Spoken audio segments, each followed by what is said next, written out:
함께 읽은 이 히브리서는 유대인들에게 다시 유대교로 돌아가는 것을 경고하기 위해서 쓰여졌습니다. 당시 초대교회 내에서는 많은 이방인들이 개종하고 또 그들의 그리스도인들이 되었지만 여전히 큰 줄을 이루는 것은 유대교 출신의 유대인들이었습니다. 이렇게 유대교에서 기독교로 개종한 유대인들에게서 문제점들이 나타났습니다. 그것은 예수 그리스도의 그 복음의 진리를 충분히 이해하지 못해서 유대교와 기독교의 본질적인 차이를 그들은 알지 못했습니다. 그래서 예수 그리스도를 통한 그 믿음을 강조하는 기독교보다 구약에서부터 내려오는 그 희생 제사와 율법을 준수하라는 이러한 전통이 주는 안정감에 빠져서 다시 유대교로 돌아가려는 사람들이 많이 있었습니다.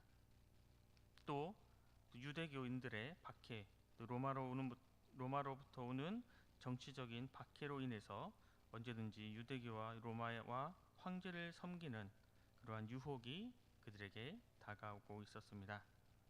그래서 히브리서 이 기자는 구약을 잘 아는 유대교 출신 유대인들을 위해서 천사와 모세보다 우월하신 예수 그리스도를 소개합니다.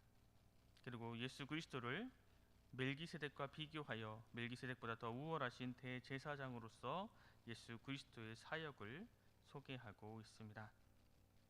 오늘 1절 접속사 그러므로 시작되는 오늘 본문은 이전 장과 자연스럽게 이어지는 내용입니다.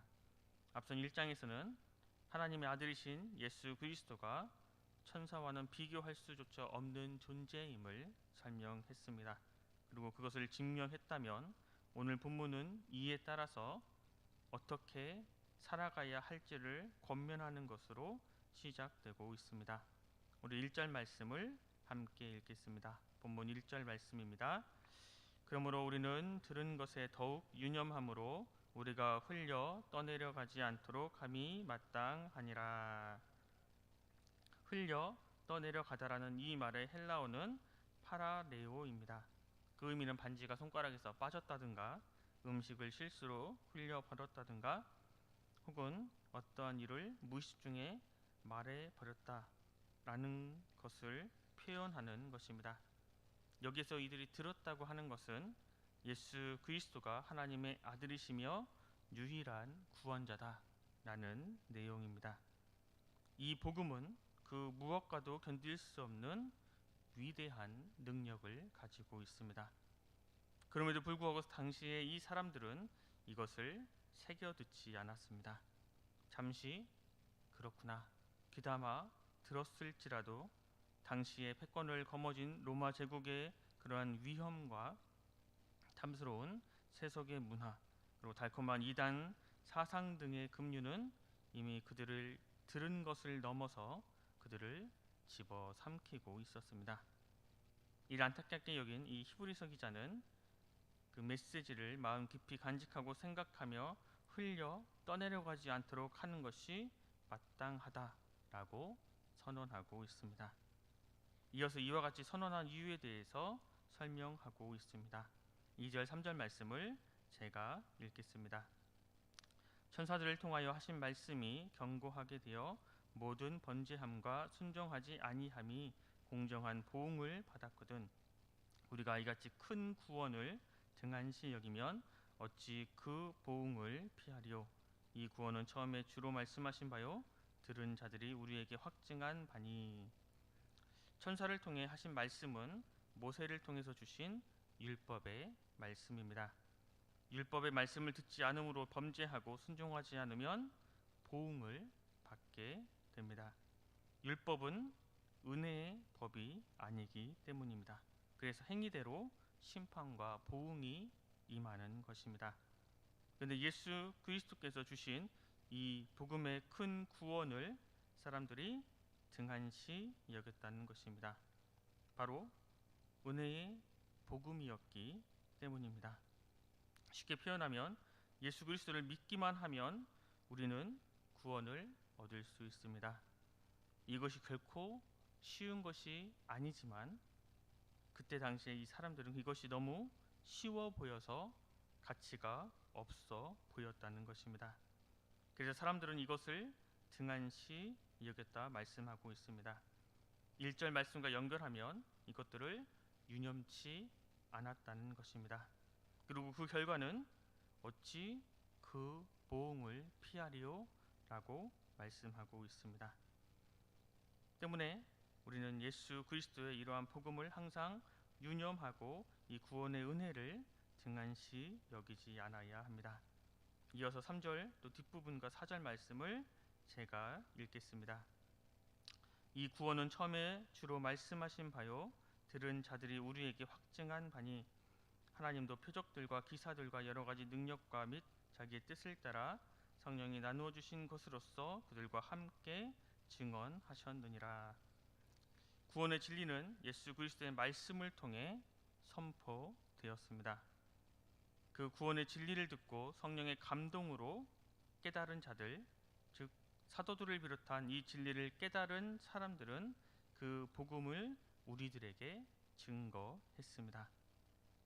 그리고 우리가 이러한 복음을 받아서 순종할 때에 우리는 놀라운 하나님의 능력을 경험할 뿐 아니라 우리 자신의 삶이 복음의 빛이 되는 것입니다. 하나님의 말씀을 듣고 하나님의 말씀을 말할 수 있는 그 자체가 복이고 은혜입니다. 그러나 그것만을 위해서 우리에게 주신 말씀이 아니라는 것입니다. 우리의 귀에 들려지는 이 말씀은 우리가 마음으로 믿고 입으로 신하는 동시에 우리의 삶 속에서 순종함으로 열매를 맺도록 주어진 것입니다. 예수 그리스도의 이 구원은 말 그대로 큰 구원입니다.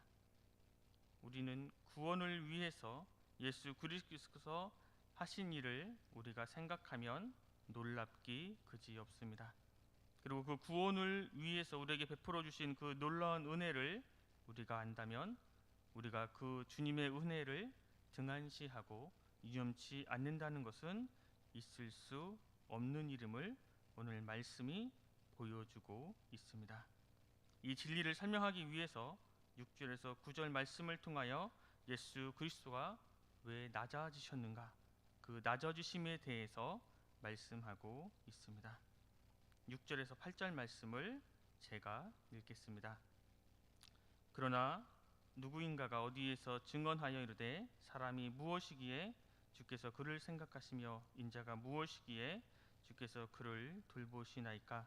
그를 잠시 동안 천사보다 못하게 하시며 영광과 존귀로 관을 씌우시며 만물을 그 발 아래에 복종하게 하셨느니라 하였으니 만물로 그에게 복종하게 하셨은즉 복종하지 않은 것이 하나도 없어야 하겠으나 지금 우리가 만물이 아직 그에게 복종하고 있는 것을 보지 못하고.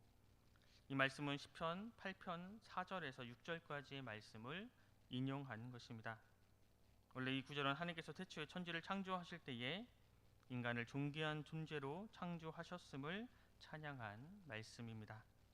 근데 오늘 본문에서는 이 시편의 말씀을 인용하여 이것을 예수 그리스도께 적용하고 있습니다. 예수 그리스도께서는 정말 영광과 존귀로 높이 경배를 받으실 분이고 만물이 그 발 아래에 복종하게 하나님께서 그렇게 하셨지만 지금 보이는 것은 만물이 그에게 복종하지 아니하고 오히려 그 그리스도를 고난을 가하고 십자가에 죽기까지 했다는 것입니다. 존귀하신 하나님의 아들이신 예수 그리스도께서 이러한 고난을 당하시고 십자가에 죽기까지 하신 이유가 무엇입니까? 예수 그리스도께서 이렇게 낮아지신 이유가 무엇입니까? 9절 말씀이 우리들에게 보여주고 있습니다. 오늘 본문 9절 말씀을 함께 읽겠습니다. 9절 말씀입니다. 오직 우리가 천사들보다 잠시 동안 못하게 하심을 입은 자 곧 죽음의 고난 받으심으로 말미암아 영광과 존귀로 관을 쓰신 예수를 보니 이를 행하심은 하나님의 은혜로 말미암아 모든 사람을 위하여 죽음을 맛보려 하심이라. 오직 우리가 천사들보다 잠시 동안 못하게 하심을 입은 자, 예수님을 이렇게 표현하고 있습니다. 천사들보다도 비할 수 없이 탁월하고 우월하신 분이시지만 곧 죽음의 고난 받으심으로 말미암아 영광과 존귀로 관을 씻으신 예수를 보니 이를 행하심은 하나님의 은혜로 말미암아 모든 사람을 위하여 죽음을 맛보려 하심이라. 이것을 간단하게 말씀하면 우리 예수님께서는 천사들보다도 잠시 못하게 하심을 입은 자처럼 되신 것은 바로 우리 구원을 위함이라고 우리에게 말씀하고 있는 것입니다. 때문에 은혜로 알지 못하고 감격이 없고 감사가 없을 수가 없습니다. 때로는 사람들이 예수님의 이 낮아지심의 의미를 잘 모르기에 비천한 인간의 몸을 입고 있으므로 예수님을 천사보다 못한 존재로 생각하거나 전에는 천사보다 나았을지 모르지만 이제는 더 못한 존재로 떨어지고 말았다라고 생각할 수도 있습니다. 그렇지만 예수님은 이 낮아지심으로 말미암아 우리를 회복시키시고 우리를 치유하시고 또 자신이 죽으심으로 말미암아 우리를 살리시고 우리를 구원해 주시고 우리에게 새로운 생명을 주신 것입니다. 이러한 사실을 안다면 그 주님의 은혜가 어찌 큰 구원이라 찬양하지 않을 수 있겠습니까? 오늘 살아가고 있는 우리는 지금 어떠한 마음을 가지고 있습니까? 우리에겐 과연 주님께서 우리를 위해서 행하신 이 놀라운 큰 구원에 대한 감격과 감사가 있는지 한번 살펴보아야 합니다. 우리가 이러한 주님의 은혜를 진정으로 깨닫는다면 어떻게 주님께 감사하지 않을 수, 어떻게 주님께 영광을 돌리지 않을 수, 어떻게 주님을 찬양하지 않을 수 있겠습니까? 오늘 이 말씀은 우리에게 믿음의 가장 기본적인 것은 무엇인지 다시 한번 깨우쳐 주고 있습니다. 오늘 이 말씀을 깊이 묵상하는 가운데 우리가 주님의 사랑을, 주님의 그 놀라운 은혜를 다시 한번 깨닫고 감사하고 감격하며 그의 합당한 영광과 찬양을 주님께 올려드리는 우리 모두가 될 수 있기를 간절히 소망합니다. 기도하겠습니다. 사랑의 하나님, 감사합니다. 오늘도 우리에게 새로운 하나를 주시고 주님의 말씀을 듣고 묵상하며 하루를 시작할 수 있도록 인도하여 주시니 감사합니다. 주님,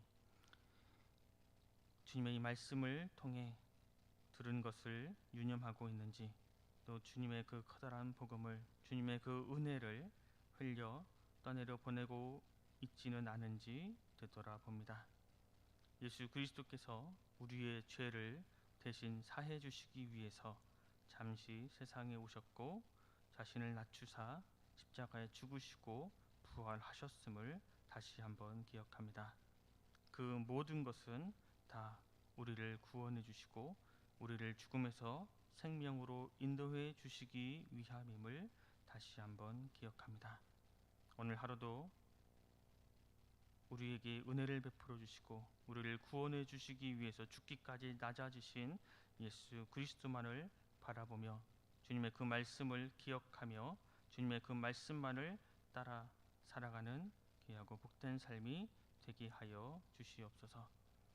입술로만 주님을 사랑한다고 주님을 믿는다고 이야기하는 것이 아니라 예수 그리스도의 그 십자가 사랑이 정말로 우리들에게 실제적으로 다가오게 하시고 예수 그리스도의 그 십자가 사랑으로 말미암아 우리의 삶이 조금씩 변화되게 하여 주시옵소서. 예수 그리스도를 닮아가게 하시고 예수 그리스도의 생각과 마음을 우리가 본받아 이 세상에서 또 빛과 소금으로 살아가게 하여 주시옵소서. 모든 것 감사드리며 예수 그리스도 이름으로 간절히 기도드립니다. 아멘.